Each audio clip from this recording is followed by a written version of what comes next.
attending the graduation ceremony of the class of 2014. We made it, or rather, you made it. My fellow graduates and I are grateful to those who have had a part in our education, and for those in attendance tonight, and for those who were not able to be here this evening. I want to commend each and every one of the parents for making such incredibly awesome kids, my parents included. In all sincerity, to all of our families here tonight and those who are not, whatever we do, you will always deserve a large portion of the credit. You raised us, you fed us, clothed us, and nurtured us. You taught us to get up and wipe the dust off when we've been knocked down. You taught us to stand up for ourselves and others.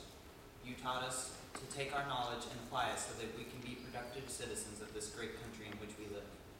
You taught us to work hard to achieve our goals and dreams, but also to have fun.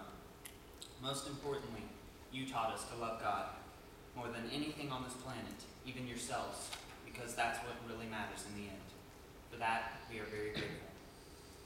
To our teachers, you are superstars.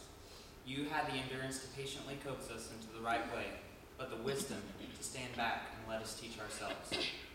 You paved the path for success for us, and in many cases, helped remove obstacles impeding our progress. With the tools you have given us, we can now take the reins to our futures. One of the advantages to homeschooling is that the student-teacher ratio is much lower, and one can develop close relationships with all of his or her teachers, enough to call them friends. I personally feel I have a good relationship with and am close to the teachers I have had at Faith Co-op. I think I can speak on behalf of my fellow graduates and state that our co-op teachers have taught us things that we will carry for the rest of our lives. Thanks to Ms. Sweeney, I will never forget the date 476 AD. Ms. King taught us what ocean creatures are bioluminescent. Ms. Hawley made certain that we not only know the Bill of Rights, but we proudly practice those things found within it. If I ever have to hunt for food, thanks to Ms. Straight, I know how to build a miniature crossbow.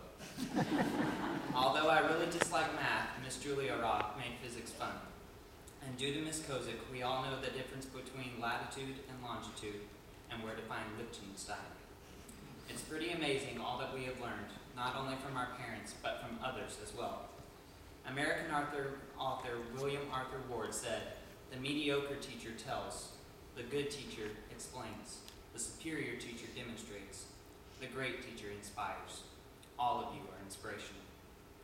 To our friends, you have made us laugh at ourselves and made the rough patches of this journey bearable. That is saying something. The journey through education almost has more mountains than it does gentle slopes. Thanks to you, you made many of those mountains into hills, and some of them at least plateau. Many say that good grades mean a poor social life and vice versa. So, parents, if we ever brought home really bad grades, just know that that means we've got some pretty great friends. In all seriousness, true friends are a key component in the recipe for success. To quote Muhammad Ali, friendship is one of the hardest things in the world to explain. You can't learn it in school, but if you haven't learned the meaning of friendship, you haven't learned anything. Last but most certainly not least, we need to thank our Creator. The Lord has blessed us all so richly it is beyond our own comprehension. Many times we take it for granted. When was the last time we thanked God for something as simple as water? We use and drink it every day, but are we really grateful for it? Without it, we cannot survive, and yet it is something that is probably taken for granted the most. The Lord has also rained down upon us spiritual blessings as well. Look around you. God has given us all family, teachers, and friends who love and obey Him. One cannot possibly ask for more than to be surrounded by those who love the Lord. If that weren't enough, He gave us a way to eternal life. John 3:16 says, "For God so loved the world that He gave His only begotten Son, so that those who might believe in Him might not perish but have everlasting life." Imagine giving up your own child for someone who has rejected you again and again. God, the Supreme Creator, has given an opportunity for flawed beings such as ourselves to be with Him eternally. In conclusion, we cannot express enough gratitude for every single one of you.